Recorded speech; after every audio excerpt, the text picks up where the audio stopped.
Hello दोस्तों। राधे राधे। कैसे हैं आप सभी लोग? आशा करती हूँ आप सब लोग अच्छे होंगे। आज की कहानी संभावनाएं। सुना कैसा उपहास उड़ाने और नीचा दिखाने वाला लहजा है। फोन काटते हुए विनी बोली तो नीना को अपनी ओर मुस्कुरा कर देखते पाया। उन्हें मैंने तो नहीं सुना, लेकिन ये जरूर सुना कि तुम्हारी आवाज बिल्कुल भी दीनहीन नहीं थी। यही नहीं, तुमने सोम की पार्टी में जाने से मना करके प्रतिवाद भी किया। मुबारक हो। अरे हाँ नीना, ये ये कैसे हुआ? विनी के स्वर में आश्चर्य मिश्रित खुशी थी। ये शहर के सबसे महंगे स्कूलों में से एक था। इसके नए प्रधानाध्यापक सुभाष सर स्वभाव से नेक, सजग और अनुशासन प्रिय थे। उनका मानना था कि विद्यार्थियों का चरित्र निर्माण विद्यालय का प्रथम दायित्व है। इसलिए आते ही उन्होंने इस दिशा में प्रयास आरंभ कर दिए थे। जानी मानी समाज सेविका और मनोचिकित्सक नीना जी को भी नैतिक शिक्षा और मनोविज्ञान विभाग की अध्यक्षा का पदभार ग्रहण करने के लिए उन्होंने ही राजी किया था। नीना ने आते ही सबसे पहले इसके लिए रूपरेखा तैयार की थी। उसी दिशा में एक कदम था पेरेंटल काउंसलिंग। अध्यापिकाओं से उनकी नजर में सबसे बिगड़े बच्चों की सूची बनवाकर उनकी मानसिकता में सकारात्मक परिवर्तन लाने का दायित्व उन्होंने स्वयं पर ले लिया था। फिर जिनके लिए जरूरी समझी उन बच्चों की माओ को पर्सनल काउंसलिंग का निमंत्रण पत्र भेज दिया था। आज सर के बुलावे पर नीना उनके कक्ष में पहुंची तो वे अपनी चिर परिचित सौम्य मुस्कान के साथ दो पत्र उसकी ओर बढ़ाते हुए बोले, ये रही आपके सब प्रयास के राह की पहली चुनौती। विधायक सोम और उद्योगपति समर्थ की पत्नियों के आपकी शिकायतों से भरे पत्र, आपको नौकरी से निकालने के अनुरोध के साथ बिल्डिंग फंड के लिए लाखों के चेक भी हैं। क्या बात है, इसी बहाने स्कूल की कुछ आमदनी भी हो गई। नीना हंसकर बोली। इस पर सुभाष सर हंस पड़े। स्कूल क्या करेगा इन सोए हुए लोगों के रुपए का? इन्हें आप अपने जागरूकता अभियान के कोष के लिए रख लें। ठीक है, मैं इन दोनों के घर जाकर निमंत्रण पत्र दे आती हूँ। नीना के स्वर में आत्मविश्वास था। अरे नहीं, कहीं ये और चिढ़ गई तो? चिंता न कीजिए सर, ठीक है, कोशिश कर लीजिए, कहकर सुभाष सर ने अनुमति दे दी। मैम, कोई नीना मैम आई है, कह रही हैं कि विकी बाबा के स्कूल से आई हैं। नौकर ने अदब से सिर झुकाकर कहा। ओह, तो आ गई मैम लाइन पर। सोचकर विनी के होठों पर मुस्कान आ गई। सुबह से न्यू ईयर पार्टी की तैयारी में व्यस्त थी, पर मन नहीं लग रहा था। कुछ हजार रुपए के वेतन पर काम करने वाली टीचर की ये हिम्मत कि विधायक की पत्नी को स्कूल में आकर मिलने का नोटिस दे। कुछ सोचकर उसने कहला भेजा, अभी समय नहीं है। फिर सुकून से ब्यूटिशियन से नेल पॉलिश लगवाने लगी। नौकर कुछ देर बाद फिर आ गया। मैम, वो मैम आपके लिए ये लेटर दे गई हैं। चली गई? फिर से मिलने का अनुरोध नहीं किया? नौकरी बचाने नहीं आई थी? फिर क्या करने आई थी? विनी के दर्प को जैसे हथौड़ा सा पड़ा। शायद माफीनामा लिखकर दे गई हो, ये सोचकर हाथ बढ़ाया, पर लेटर हाथ में आते ही जैसे दिमाग में बिजली सी कौंध गई। गुलाबी रंग का लिफाफा, बीच में बना एक विशेष प्रकार का स्माइली, विशेष कैलीग्राफी में नीचे लिखा विद बेस्ट विशेष, और नीचे बाएं कोने में तिरछा लिखा नीना। नीना, वही स्माइली, वही ढंग, वही नहीं नाम। क्या ये वही नीना है, उसकी अप्रतिम सखी? हाथों ने कब लिफाफा खोला और आंखें कब उसमें कुछ खोया ढूंढने लगी, विनी को खुद नहीं पता चला। आदरणीय विनी मैम, मैं आपके बेटे के सुखद भविष्य की कामना करते हुए आपको सूचित करना चाहती हूँ कि आपका पुत्र जिसमें एक नेक और योग्य इंसान बनने की सारी संभावनाएं निहित हैं, गलत आकार ग्रहण करने लगा है। ये मेरा सविनय आग्रह है कि उसे अभी से अपने स्नेह और अनुशासन का संतुलन दे। ध्यान रखे कि जो समाज के लिए अहितकारी होता है वो अभिभावकों के लिए भी हितकारी नहीं हो सकता। कांटे का स्वभाव चोट पहुंचाना होता है और गुलाब का खुशबू बिखेरना। कांटा चुभेगा ही, भले ही उसे माली छुए। गुलाब खुशबू ही देगा, भले ही पास से गुजरने वाला अजनबी ही क्यों न हो। आशा है अपने पुत्र के उज्जवल भविष्य की खातिर इस शनिवार को पर्सनल काउंसलिंग के लिए आप समय जरूर निकालेंगी। शुभेच्छु, नीना। अध्यक्षा नैतिक शिक्षा और मनोविज्ञान विभाग। वही तेवर, वही अंदाज, वही बात करने का संक्षिप्त और प्रभावी ढंग। मिल गई नीना। कितने जतन किए थे अपनी इस बिछड़ी सखी को ढूंढने के लिए, और आज यूं अचानक। नीना की याद आते ही शीतल पवन के मंद झकोरों की पुस्तक पर पड़ी बरसों की धूल उड़ गई थी और पृष्ठ खुली हवा में फड़फड़ाते चले गए थे। छोटे से पहाड़ी शहर की मनमोहक वादियां और उसमें हंसती खिलखिलाती दो सखियां। नीना मेधावी होने के साथ गजब के आत्मबल और व्यवहारिक ज्ञान की धनी थी। समाज सेवा का शौक और सुलझी हुई मानसिकता उसे अपने प्रधानाध्यापक पिता से विरासत में मिले थे। उसकी मानसिक परिपक्वता के कारण हम उम्र साथियों से लेकर अध्यापकों तक सब उसकी इज्जत करते थे। विनी दिमाग में औसत पर लगभग सभी ललित कलाओं में असाधारण प्रतिभाशाली और अद्वितीय सौंदर्य की स्वामिनी थी। लेकिन जाने कितने सुंदर चीजों को खरीदने और सभी तरह की कलाएं सीखने की चाह को उसे मन में ही दबा देना पड़ता है, क्योंकि उसे पता था कि पिता फीस के पैसे भी मुश्किल से जुटा पाते थे। ऐसे में थिएटर में डिप्लोमा करने की फीस जुटाने के लिए ट्यूशन की प्रेरणा नीना ने ही तो दी थी उसे।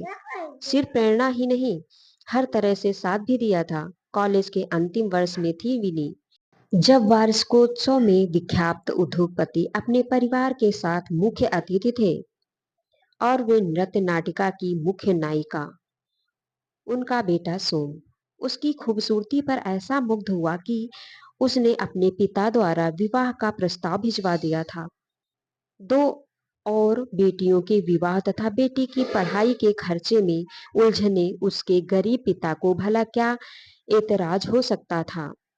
फिर तो सोम के पिता के खर्चे पर हुआ भव्य विवाह और हनीमून का एक महीना जैसे किसी व्यवसायिक फिल्म की तरह सपनीली दुनिया में बीता था। लेकिन सपनों की उम्र बहुत छोटी हुआ करती है। मानस पटल पर चिपक गया था वो दिन जब हकीकत से सामना हुआ था। छन, अचानक प्लेट टूटने की आवाज से विनी की तंद्रा भंग हुई। वो भागकर डाइनिंग रूम में पहुंची तो देखा कि कांच की प्लेट और कटोरियां बिखरी पड़ी हैं और उसका बेटा विकी नौकरों को डांट रहा है। और कोई दिन होता तो विनी उपेक्षित कर देती, पर आज नीना के पत्र का असर था। ये क्या तरीका है बात करने का? विनी ने बेटे को हल्के से झिड़का। देखो, एक तो इसने पिज्जा नहीं बनाया, ऊपर से उपदेश दे रही है। बेटा, ये तुम्हारे भले के लिए कह रही हैं। कोई जरूरत नहीं है भला बुरा बताने की। चलो उठो, जाओ यहां से। मैं खुद निपट लूंगा इन लोगों से। विकी ने चुटकी बजाकर उंगली और आंखों से निकलने का इशारा करके ऐसे लहजे में कहा कि विनी स्तब्ध रह गई। गवर्नेस, नौकरों और ब्यूटिशियन के सामने अपमानित होने का विनी के लिए ये पहला मौका था। वो तिलमिला उठी। क्या अपने इस अपमान के लिए वो स्वयं उत्तरदायी है? उसने स्वयं ही तैयार किया है ये कांटा जो अपने माली को चोट पहुंचा रहा है। नीना ठीक कह रही है। नीना तो हमेशा से ठीक कहती आई थी। जब सोम का रिश्ता आया था, तब भी तो उसने समझाया था। किसी फूल की सुंदरता पर मुग्ध होकर उसे तोड़कर अपने गुलदस्ते में सजा लेने को तत्पर हो जाने वाले उसके बासी होते ही उसे फेंक देने की आदत भी रखते हैं। मुझे नहीं लगता सोम तुझे वो मान सम्मान दे सकेगा जो एक जीवन साथी से हर लड़की चाहती है। लेकिन तब ये सारी बातें दार्शनिक लगा करती थी। इनकी सच्चाई का एहसास तो उस दिन हुआ था जब बुखार में बदन टूट रहा था और अपनी तकलीफ बताते हुए सोम को करीब आने से मना करने पर भड़क गया था वो। तुम पर लाखों इसलिए नहीं खर्च किए हैं कि तुम मुझे अपनी इच्छा या अनिच्छा बताओ। खर्च करने का मतलब, पत्नी हूं मैं तुम्हारी, कोई र मैंने कब कहा कि पत्नी नहीं हो? पत्नी हो तो पत्नी का फर्ज निभाओ। पत्नी का ही तो काम ले रहा हूं तुमसे। सोम की दबंग और अहंकारी आवाज में उसका अधूरा वाक्य कुचल दिया था, बल्कि उसका पूरा वजूद कुचल कर रह गया था। सोम के अय्यास और अहंकारी व्यक्तित्व के नीचे यही नहीं, उसके गुलदस्ते के दूसरे फूलों के बारे में भी कहानियां उसके कानों में पड़ने लगी थी। वो सच्ची थी या झूठी, इसका पता करने के लिए एक दिन साहस बटोरकर उसने पूछ ही लिया था कि सोम का घर आने जाने का या रात में घर में रुकने या न रुकने का कोई निश्चित समय क्यों नहीं है। तो सोम ने उसे ऐसे देखा जैसे उसने कोई बड़ा गुनाह कर दिया हो। तुम होती कौन हो मुझसे प्रश्न करने वाली? अगर अपनी इस खूबसूरती की सलामती चाहती हो तो ध्यान रहे कि मुझे प्रतिवाद सुनने की आदत नहीं है। मैं अपने थप्पड़ों से तुम्हारा हुलिया नहीं बिगाड़ना चाहता। सोम ने हाथ उसके सिर के पीछे ले जाकर उसके बाल अपनी मुट्ठी में पकड़कर कहा और उसे हल्का सा धक्का देकर चला गया था। तो वह भय से पीली पड़ गई। तो क्या सोम हाथ भी उठा सकता है? क्या वह इतनी असहाय है? अक्सर रोकर मन की पीर आंखों के रास्ते निकाल देती थी वो कि एक दिन सास और सोम की बातचीत कान में पड़ी। ये तेरी बीबी का चेहरा दुखी क्यों रहता है आजकल? एक बात ध्यान से दिमाग में बिठा ले। तेरे लिए भले ही उसकी खूबसूरती अय्यासी का साधन और अपनी सोसाइटी के लिए स्टेटस सिंबल हो, पर मैंने रजामंदी तुझे पार्टी का टिकट दिलाने के लिए दी है। चुनाव में उसे ही भूनना है। इसके भाई की पढ़ाई और बहन की शादी के लिए पैसे चाहिए होंगे। वो इसके मुंह पर मार, इसे घुमा फिरा, जो भी करना है कर। लेकिन तेरी पत्नी समाज के सामने खुश नजर आनी चाहिए। तू जनता के लिए एक गरीब लड़की का उद्धारक है। तेरा वोट बैंक है ये। थोपड़ा ठीक कर इसका। कल शाम को इसे महिला आश्रम के चैरिटी शो में ऐसे ही चेहरे में ले जाएगा। डोंट वरी माँ, मुझे इसका चेहरा ठीक करना आता है। ये सोम के लापरवाह से शब्द थे। तो क्या ये शादी? विनी को सब कुछ समझ में आ गया था। सोम के लिए उसकी खूबसूरती बिजनेस पार्टियों में स्टेटस सिंबल और गरीबों के बीच वोट बैंक थी। इसीलिए उसका खुश चेहरा दिखाने के लिए यदा कदा सॉरी के साथ तोहफों का कॉम्पनसेंस मिलता था उसे। नहीं, वो अब नहीं सहेगी। मैम आप तैयार हैं? आपको सोच रही हैं? आईना देख लीजिए एक बार। ब्यूटिशियन की आवाज से बिनी जैसे सोते से जगी। सहसा उसके मन में नीना से मिलने की हुक सी उठने लगी। 1 घंटे की ड्राइव के बाद वो नीना के घर पहुंची तो नीना ताला लगाकर कहीं निकल रही थी। सामने ग्लानि से आरक्त चेहरा और आंखों में समाधान की आस लिए खड़ी विनी का स्वागत उसने ऐसे किया जैसे वर्षों की बिछड़ी सखियां मिलती हैं। मैं अभी आश्रम जा रही हूँ, जहाँ मैं सभी वर्कर की तरह काम करती है। वहाँ एक समस्या आ गई है। तू भी साथ चल, रास्ते में बात करते हैं। नीना ने कहा तो विनी साथ हो ली। रास्ते में आत्मीयता पाकर विनी के मन के ज्वालामुखी का लावा आंसुओं के रूप में फूट पड़ा। 12 वर्षों की किताब वो एक दिन में नीना को सुना देना चाहती थी। मेरा जीवन कमरे के किसी कोने में टंगे किसी लेटर पैड की तरह बनकर रह गया है, जिसे जब चाहा इस्तेमाल करके दोबारा कील पर टांग दिया और कुछ दिनों बाद भर चुके पेजों को बेरहमी से फाड़ कर फेंक दिया। जो ना तो खुद पर लिखी कितनी भी सुंदर चीज को अपना कह सकता है, ना ही रीतेपन की शिकायत कर सकता है। उस पर लिखा ही जाता है काम हो जाने पर पृष्ठ फाड़ कर फेंक दिए जाने के लिए। अपनी कहानी पूरी करते करते उसकी पलकें भीग गईं। मगर बनने क्यों दिया तुमने खुद को एक लेटर पैड? लिखने क्यों देती ही अपने ऊपर कोई झूठी इबारत? प्रतिरोध के परिणाम संभावनाओं के डर से या सोम की पत्नी के रूप में मिलने वाले धन सम्मान के लालच में?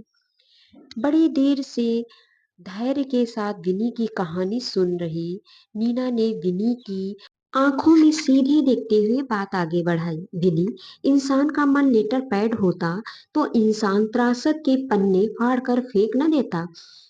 इंसानी मन तो एक कंप्यूटर की तरह होता है, जहां अनपेक्षित इबारत ठीक से डिलीट न की जाए तो साइकिल बिन में पहुंच जाती है। इसे अंतर्मन कहते हैं। विनी फिर रो पड़ी। मुझे अपने घर में गृहिणी का स्थान तक नहीं मिला, लेकिन सोम की पत्नी के रूप में जिन लोगों के सामने से जाया जाता, उनकी नजरों में मैं बड़े सम्मान का पात्र हूँ। सोम ने मुझे डांसर या कोरियोग्राफर के रूप में अपनी पहचान बनाने की भी अनुमति नहीं दी। कई बार सोम के व्यवहार से आहत होकर विद्रोह का साहस जुटाने की कोशिश की, पर कभी डर ने ये कहकर कदम थाम लिए कि सोम के सामने मेरी हस्ती ही क्या है, और कभी लालच ने ये तर्क देकर कि मेरी जिंदगी बहुतों से बेहतर है। सोम के रूप में एक दंभी और संवेदनहीन व्यक्तित्व गढ़ने का जो गुनाह मेरी सास ने किया, वही मैं विकी को गढ़कर दोहराने लगी। मुझे माफ कर दो नीना। मुझे बताओ, मैं कहाँ गलत हो गई? मैं दुनिया को एक और सोम नहीं देना चाहती। मैं क्या करूं? नीना ने उसे एक अभिभावक की तरह प्यार से चुप कराकर कहा, फिलहाल तो तू एक काम कर। तुझे डांसर बनने की ना सही, समाज सेवा की अनुमति तो है ना? हम हर न्यू ईयर पर आश्रम का वार्षिकोत्सव मनाते हैं। अतिरिक्त जरूरतों के लिए पैसा भी इकट्ठा हो जाता है और इनकी प्रतिभाओं को पहचान भी मिल जाती है। इस शो की पूरी तैयारी और इसमें लगने वाले धन का जिम्मा स्वेच्छा से समाज सेवा करने वाले लोग उठाते हैं। अगले हफ्ते शो है। सारे टिकट बिक गए हैं और कोरियोग्राफर ने आने में असमर्थता जता दी है। क्यों ना तू इनकी मदद कर दे? ये सुनकर विनी की आंखों में चमक आ गई। ऑडिटोरियम में पहुंचकर कॉलेज वाले माहौल से सामना होते ही विनी के मन का सुंदर और कोमल रूप जाग उठा। घुंघरू पहनते ही मन के सूने कोने झनकृत हो उठे। 1 घंटे बाद जब नीना कुछ और काम निपटा कर वहां पहुंची, तो विनी के साथ सारी लड़कियां नृत्य में मग्न थीं। उनके घुंघरुओं की झनकार प्रतिध्वनित हो रही थी। इतनी देर में विनी ने न केवल कोरियोग्राफी की थी, बल्कि लड़कियों को स्टेप भी सिखा दिए थे। नीना ने तालियों के साथ सबका मनोबल बढ़ाकर लड़कियों को वहां से जाने के लिए कहा। जाते हुए कई लड़कियों ने विनी से लिपटकर थैंक यू बोला। तभी सोम का फोन आ गया। विनी ने फोन स्पीकर मोड पर डाल दिया। कहाँ हो तुम? यहाँ पार्टी में सब मुझसे पूछ रहे हैं, मिसेस कहाँ है? तीखे लहजे में पूछे गए प्रश्नों के उत्तर में विनी बोली, एक महिला आश्रम को वॉलंटियर डांस टीचर की सख्त जरूरत थी, वहां आई हूँ। सॉरी, मैं पार्टी नहीं आ पाऊंगी। तुम किसी को क्या सिखाओगी? खैर, गई हो तो लाख रुपए का चेक भी काट के दे देना। सिखाने दिखाने का एहसान कोई मानता नहीं है आजकल। सोम ने बड़ी लापरवाही से कहा। सुना, कैसा उपहास उड़ाने और नीचा दिखाने वाला लहजा है। फोन काटते हुए बिनी बोली तो नीना को अपनी ओर मुस्कुरा कर देखते पाया। उन्हें मैंने तो नहीं सुना, लेकिन ये जरूर सुना कि तुम्हारी आवाज बिल्कुल भी दीनहीन नहीं थी। यही नहीं, तुमने सोम की पार्टी में जाने से मना करके प्रतिवाद भी किया। मुबारक हो। अरे हाँ नीना, ये कैसे हुआ? विनी के स्वर में आश्चर्य मिश्रित खुशी थी। नीना बड़े प्यार से उसका हाथ अपने हाथों में लेकर बोली, तुमने सुना होगा कि युद्ध मैदान में नहीं मन में लड़े जाते हैं। ये सब उस आत्मविश्वास के कारण संभव हुआ जो अभी अभी अपनी अस्मिता से मुलाकात करने और निस्वार्थ भाव से किसी की सहायता करने से तुम्हारे मन में जगा है। आज तुमने सोम की पत्नी नहीं, विनी बनकर किसी की सहायता की। संतुष्टि मिली ना? अकेले में सोचकर देखना, ये भी तो एक रास्ता हो सकता है अपने आहत आत्मसम्मान पर मरहम लगाने का। वैसे मैं भी एक जागरूकता अभियान शुरू करने जा रही हूँ, जिसमें नुक्कड़ नाटक और तरह तरह के कार्यक्रम द्वारा लोगों को जागरूक करने का प्रयास किया जाएगा। उसमें भी तुम्हारे जैसे क्रिएटिव लोगों की जरूरत पड़ेगी।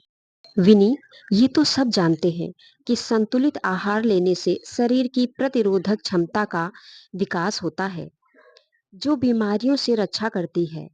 उसी प्रकार मन की भी एक प्रतिरोधक क्षमता होती है, जिसे आत्मबल कहते हैं। ये हमारी मानसिकता को बीमार होने से बचाता है। इसी के सहारे हम सब जीवन की समस्याओं से जूझते हैं।